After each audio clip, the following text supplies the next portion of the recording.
Spartan warrior society. What does it mean to be a Spartan? And Spartan mindset. So this episode is going to be attributed to the Spartan warriors.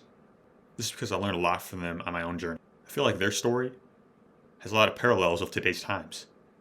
Essentially standing for freedom and what is real in the face of tyranny. Now this is mainly going to be about mindset and how we can apply this in our own lives. So who were the Spartans?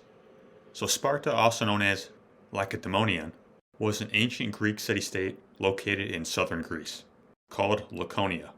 All Spartan male citizens participated in something called the agoge, which emphasized obedience, courage, endurance, and self-control. Now this lasted from the ages of 7 to 20 until they became a warrior. So this is basically their warrior training. In Sparta, everything revolved around the act of war, which is why they were so effective.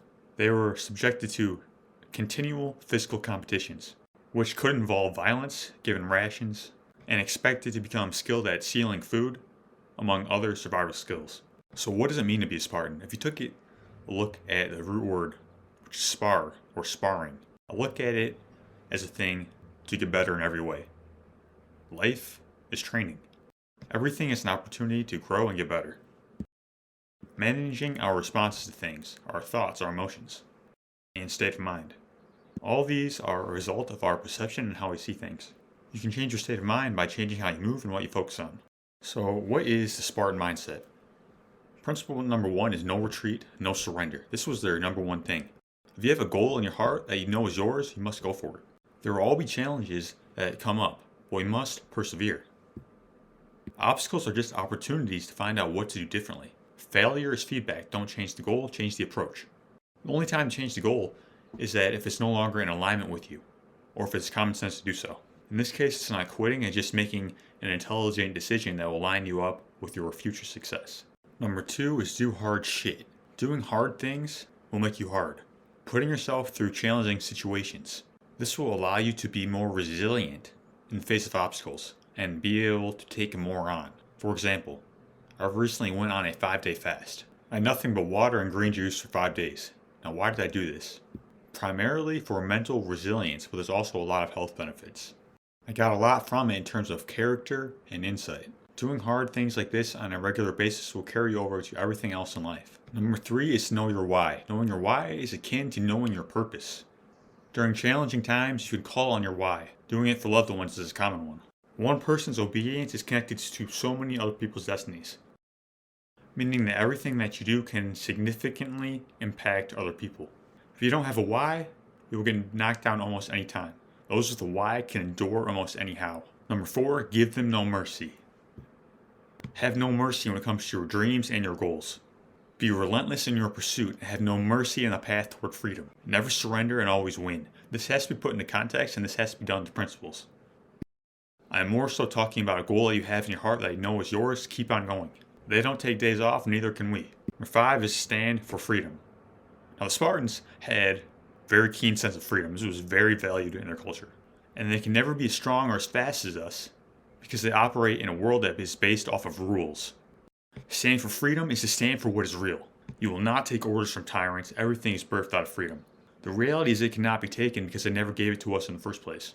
Freedom is inherent in us. Sure, you can shut things down, but the reality is you never can take the true essence away of freedom.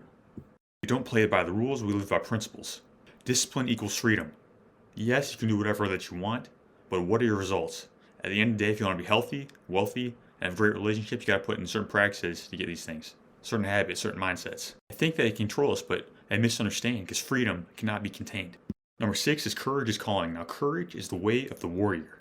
We all have times where we ask to demonstrate courage, and the question is, are we going to answer that call? It is in the moments of courage that our destiny is forged. It is like a muscle that can be strengthened with use. And we can train ourselves in courage by doing the things I mentioned above. Always do things to challenge us, like I stand barefoot in the snow in the winter, 10 to 15 minutes, and you do feel like a savage when you're done, if I may add. Number 7 is born to lead. We all can be leaders because it is not a fixed trait, and it's something that can be developed. Sure, there may be some genetic aspect of it, but like everything else, it's a skill that can be learned. Leaders are made through the person that we become. It's the moments that no one is looking that create us. We first make our habits, and our habits make us. We are what we repeatedly do. A real leader leads by example, and not so much by what they say, but actually by what they do. Free your mind. Number 8. We must free our minds from limitation. Fear, F-E-A-R, false evidence appearing real. We must confront all of our fears, doubts, and insecurities. Free your mind of limiting beliefs and who you think you're supposed to be, and become who you really are. Strength and honor. This refers to with your word being your bond, and if you say you're going to do something, it's already done. You may not always accomplish your goals, but you always give everything that you have. Saying what you mean, meaning what you say. Lastly, we have become dangerous. Now let me explain what I mean. Becoming dangerous is not harming other people, it's about harnessing your own inner power to be effective and create change in the world. We want to be a danger to the tyrants who want to control us. This is because all we have to do is live in truth.